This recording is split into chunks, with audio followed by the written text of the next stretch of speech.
Hi, I am DM Zone. This is Gamers Oasis. Let's get into it. Okay, in this video, I'm going to talk about the simple perfection of original Dungeons & Dragons stats. I don't mean the view of stats and of Dungeons & Dragons we have now. I'm talking about in 1974 when they made the game originally. Why were these stats so perfect and why they did so many things back then? I'm going to be very specific and talk about 4 different things in these videos. One of those things being the alternative uses for stats outside of giving you bonuses to your stuff. Another one's going to be how they sped up the game, especially during character creation and actual play of the game when you're playing it. I'm also going to give advice to people who want to play original Dungeons & Dragons who have never played it before to know what systems they want to use, specifically dealing with stats. And of course, we're going to start this whole thing off from a historical point of view and talk about the background of original Dungeons & Dragons and how it came from basically a war game that was designed to be pretty balanced and perfect and predictable when you're doing combat, like most historical games are. Like, for example, if you have 20 heavy troops, they should win a percentage of the time more over 30 light troops. This should be very predictable and very standard. Gary Gygax, one of the main guys behind all this, one of the main idea guys, wanted to bridge the gap between Lord of the Rings, a high fantasy, and the low fantasy of the sword and sorcery that is Conan the Barbarian and Conan the Destroyer and that type of stuff. I have thought of a concept talking about the transition in much greater detail that is very niche and fairly nerdy. If you get 50 likes on this video, and a shout out in the comments saying I want this type of video, I'll go ahead and include those shout outs and do the video in the near future. Okay, so where do we get these stats from? What do they mean? This type of stuff. Well, the order in which these stats come out, the first 3 in particular, are going to tell a story. So you have strength, which is the prime requisite for fighter. That means that the cleric and the magic user, and technically the thief, which comes out in supplement 1, but we're going to talk about it here too because it is one of the core classes, can use it to raise their prime requisite by a set amount. For example, clerics are a 3-to-1. That means that they spend 3 points of strength to raise their prime requisite by 1. The prime requisite for a cleric being wisdom. Why would someone do that? Well, the reason why you raise your prime requisite is it improves your ability to get XP. And the more XP you are, the higher level you are, and the more powerful you are. So importantly, in strength, it says that it will aid in opening traps and so on. Now, it doesn't exactly say how this would apply to traps, but that is where alternative rules for stats come into play, which I'll talk about later. But since we're here in strength, let's go ahead and talk about it. So if you were to fail if you were to walk across a floor and the floor were to drop out and it was a pit trap, and you had the opportunity in the split second to go ahead and take 1, maybe 2 steps and then jump, what stat do you think you would use in this system without skills to make it? Strength, because you need to jump. That means you'd probably roll below your strength, and if you made that, then you went ahead and made it. And if you didn't make it, then you went ahead and fell into the pit, and so on. This gives you, or gives a person who's taking proper precautions, the ability to do things that doesn't just end their character's life. And the game really likes that type of thing within these games. Now I'm going to come back to that in a little bit, but let's go ahead and talk about intelligence. So fighters and clerics both can do a 2-for-1 ratio to lower their intelligence to raise their prime requisites. Fighters being strength and clerics being wisdom, as I have already said. Magic users can get this as a prime requisite. Now an elf, a magic user, and a fighter, therefore they can get in both of these depending on which one they are wanting to raise. Wisdom, as I said several times before, is the prime requisite for a cleric. Fighters get strength 3-for-1. Magic users get intelligence, or the prime requisite for them, 2-for-1. Nothing is really stated here more about wisdom, but I am going to talk about what wisdom gets in a future video when I talk about supplement 1 in the updated stats that are within there. So that's the first 3 stats. They're all about prime requisites. They don't really have any bonuses. There's no bonuses to hit for strength. There's no bonuses for extra languages or save versus magic that you find in wisdom and that type of stuff in other editions of the game. That comes later. The game was designed around these classes, the thief being one also, which comes up in dexterity, but that doesn't get any changes until you go to supplement 1 Greyhawk. And since we're going to talk about prime requisites here, and I feel like it's good to be complete in this, let me go ahead and just say that to raise the dexterity for a thief by 1, you have to lower the intelligence by 2 and the wisdom by 1. It's a bit of a different system, and it's the only one that actually has a split between 2 different stats. Whether that's positive or negative, I think depends on how much you have of that. So your prime requisites, they're above 15. What does that give you? Well, it gives you 10% more XP. Your prime requisite of 5. What does that mean? Well, you lose percent. There's also a 5%. Those have different standardized levels they break off at. And you can look at the screenshot going by to really see what I'm talking about with that. Going back into the war game scenario, in Chainmail, the suggested rules for combat in this game, most of the mass combat would be done on a straight D6. If you had any sort of bonus to strength to hit or damage, that would be a massive change because every pip on the D6 is 16%. Now on 2D6, that number varies because there's a less likely chance you're going to roll a 2 or a 12 than you are going to roll a 6, 7, 8, if that makes sense. And you use 2D6 when you're doing man-to-man combat and fantasy combat. So in this sense, it makes sense that you would not have bonuses to strength. It is a little bit different because you do get a bonus to hit with dexterity. And that is a bit of a change up on this. In alternative combat, when you roll a straight D20, this is not seen as well. And I'm going to talk more about this later, but the D20 was really an afterthought to the game when it was being put in. For sure, I think it's easy to understand that when you have a 1-to-6 ratio and you get +1, and that +1 is far more meaningful than it is if you have a 2-to-12 or a 1-to-20. Every point of a D20 is 5%, so you get an extra 5% to hit where you have 16 with a D6. I think you get the general idea of what I'm trying to say there. All right, getting back to stats, let's talk about Constitution. There's no more prime requisites, so this here is not going to have that. But it's still a very important stat for basically all the classes. If you watch my solo play, you will see that I basically struggle with con on basically all the characters. My highest Constitution is a 9 and my lowest is like a 6. It's pretty terrible. I think I have 1-5 if I remember right off the top of my head.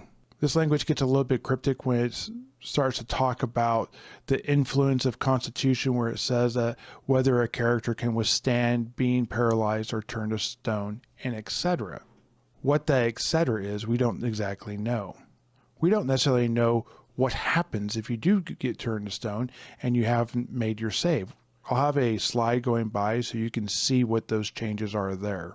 The most important thing you get from Constitution, though, is definitely the hit points. This has an unusual modification too, because if you look at different classes, they level at different speeds. So let's take a cleric with 6,000 experience. That makes them a Visecar. A Visecar is a level 4 cleric, meaning they get 4 hit points based on their constitution. Take that 6,000 points and put it towards a fighter. They'd be a swordsman, which is a 3rd level fighter, which is an unusual change considering a fighter is supposed to be the more dominant in melee. Now, dexterity in the 3 core rulebooks from 1974, or the LBBs as they're also known, do not have dexterity as a prime requisite, but it does get that, as I've said several times with the thief already.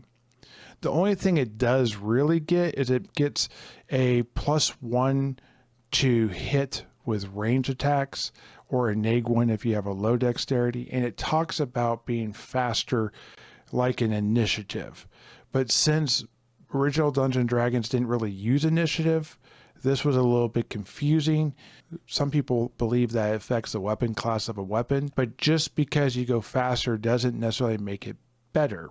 I tend to follow on lines that I believe it just is the initiative that was going to be in potentially the alternative combat. However, that was sort of an afterthought, kind of like the bonus of speed as they talk about here. Now, the +1 to hit is pretty much a really big thing when you take into consideration that when you're doing mass combat, you get this on a D6. When you're doing man-to-man in fantasy, you get this on 2D6. That makes it a pretty big bonus. The only ones that get a bonus to strength that I can think of off the top of my head is ogres. Not even the players get it in the original 1974 Dungeons & Dragons, but the ogres do. Not trolls, but ogres. So let's go ahead and jump into charisma. Charisma is known to be the combination of appearance and personality. In general, it's the likability metrics to see how loyal henchmen and other people are, how likely the store clerk is going to sell you something, or the guard is going to give you the benefit of the doubt, versus looking a little deeper into that. That kind of goes into another thing that's not listed in the charisma section, but it does talk about this being sort of influenced. And then when you go actually find the reaction rules, you can see how this definitely would be a thing that would be there. And like Constitution, there is no more prerequisites. You're not going to find a charisma prerequisite. Charisma is already considered to be potentially one of the most powerful stats in the game at this point in time already. And for sure, it's pretty close. The only one that actually comes closer would be potentially dexterity. And for sure, when you get into supplement 1 and you start talking about dexterity and the thief class, I would for sure put dexterity as a more powerful stat than charisma, because a thief with a bow is a terrifying thing. Now, charisma breaks down into different things. Specifically, if you are dealing with a fighter type or a knight and this type of thing, or you're dealing with some sort of priest that maybe has this thing, or maybe a group of followers or lackeys that surround and protect the wizard, charisma becomes a big thing, because the amount of henchmen you can have following you, the men of arms, the guards, the people that make your life better, like the porters that carry your stuff, or the cook that cooks your food, or the guy who holds your horse while you're doing something. That is all related to your charisma. These are not paid people per se, though they are probably paid. Those are mercenaries or potentially hirelings. Henchmen were considered to be more loyal and more likely to be retained than those other two. Now, how does this relate to the classes in general? We've already talked about prime requisites. We don't need to go into that more. Let's go ahead and talk about the fact that Constitution gives more hit points and that it's more meaningful at higher levels. You might stop rolling D4s, D6s, and D8s for hit points, but no matter what level you are in this version of the game, you always get +1 hit points if you have a 15 con. I talked a little bit about alternative uses for stats, and I went and scoured the books, and I really couldn't find all the information I was looking for there. I believe this was a lot of what people talked about at the game or around the game. And there are some hints, like when it talks about strength, that it could be used for getting around traps. And logic dictates there are many ways this could happen. For example, if you have a pit trap and you want to walk across it and you drop a ladder across, now you got these runs, you can go ahead and walk across, climb across. Whatever you're going to do, whether you're crawling on all fours, crawling underneath because you don't want to be seen, or just trying to run across real quickly, walking, there should be some sort of check. Now, if you're walking and you have a 10-foot pole and you're using it for balance or to push off a wall to keep yourself positioned right, or off the floor if it's not that deep, or off the ceiling just to kind of steady yourself if you lose balance, you should be able to get a bonus to your dexterity roll. So you want to roll below your dex, like an inverse of a save throw, essentially. Instead of trying to roll over it, you're trying to roll under it. If you're on all fours and you're being extra cautious, then maybe that dexterity check is at -4 in the dice, or however you want to view it, +4 to the stat. Whatever works best in your mind, I think you use that. But just realize it's a benefit to that at 4.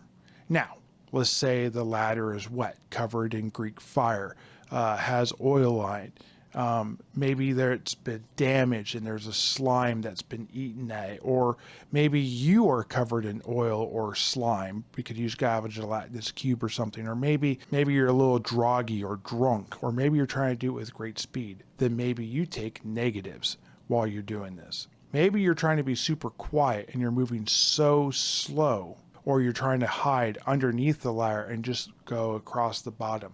Instead of maybe doing a dexterity check, maybe you're doing a strength check or an endurance check with con.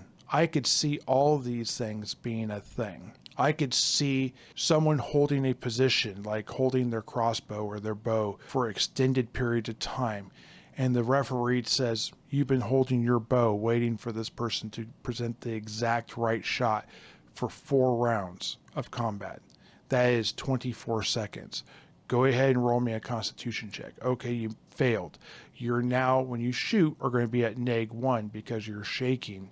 I could see things like that being very good for the story and make a lot of sense for the game. One of the interesting things that talks about this, and this is going to jump into the speed of play, is how you could play yourself as a commoner, the farmer on the thing, the bartender, the guy who was a blacksmith, who then works his way into becoming a hero. Because a difference between a 14 strength and a 16 strength is really not that much difference. What it really is in 1974 is 5% XP. So in that world, where you will see a little bit different with the times you make your stat rolls, your stat checks, and you have to roll under it, you're going to see some differences. But if you ever have to roll to hit, you're not going to see anything different from that. It also makes the act of rolling up your character way faster. There's a whole philosophy around the thought that roll 3d6 in order, see how it comes out, and go. Now, however the stats are rolled, whatever you're feeling when you roll that is going to determine what the class is. You may have thought you were going to play a fighter, but you rolled stats to be a cleric, and that's what you chose. The stats are determining the direction of the character, not what you personally are thinking. So how would I do it? What's my recommendation for a new person getting into this game? Well, the books aren't terribly long. If you're the player, you really don't need to read a whole lot. Just read your class and go. Let the referee figure out the rest. Be open-minded and think of alternative ways to do this. You're going to need to know about items and this type of stuff, but I think everyone knows what a pickaxe is. I think everyone knows what a hand axe is. You may not know the damage or what weapon class is, and you might have to go into chainmail and learn that if you're using that, and that's where you really should be focusing in.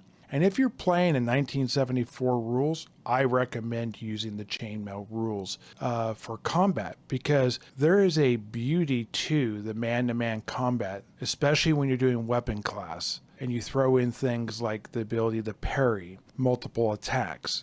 In these type of things that you wouldn't expect to find in an early version of the game that did exist even back then. Do not get me wrong. I love the D20 system. I believe the D20 system screams Dungeons & Dragons. I don't think it fits very well in a system where there are no bonuses to strength for melee. A D20 is very swingy. It's even more swingy when you don't have any bonuses.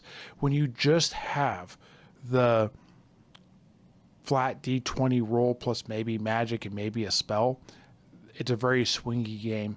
I feel like the other systems work better. When you move into supplement 1 and you start getting the bonuses to exceptional stats and strength, that's when I would move to the D20 system, as I feel like it's a better fit. I also feel like the inverse is as true. If you're going to be using a lot of the supplement 1 book stuff, I don't feel like having a +3, which is like a fighter with percentile strength, is anywhere comparable to a fighter with a +1, especially when you're rolling the D20. That's 10% difference. But if you're on 2d6, that is an incredible amount of difference, especially on a d6. And that's just strength. That's not even taking into consideration dexterity, where you could have a fighter that has an extra % chance to dodge of 5% for every point above 14. Now, if you think about that, How's that work when you're rolling dice that are either 16% or are on a bell curve and the numbers are different every time? That was literally designed for the D20 system, which is 5% per level. You just increase the AC by 1. We see this moving forward in other versions of Dungeons and Dragons.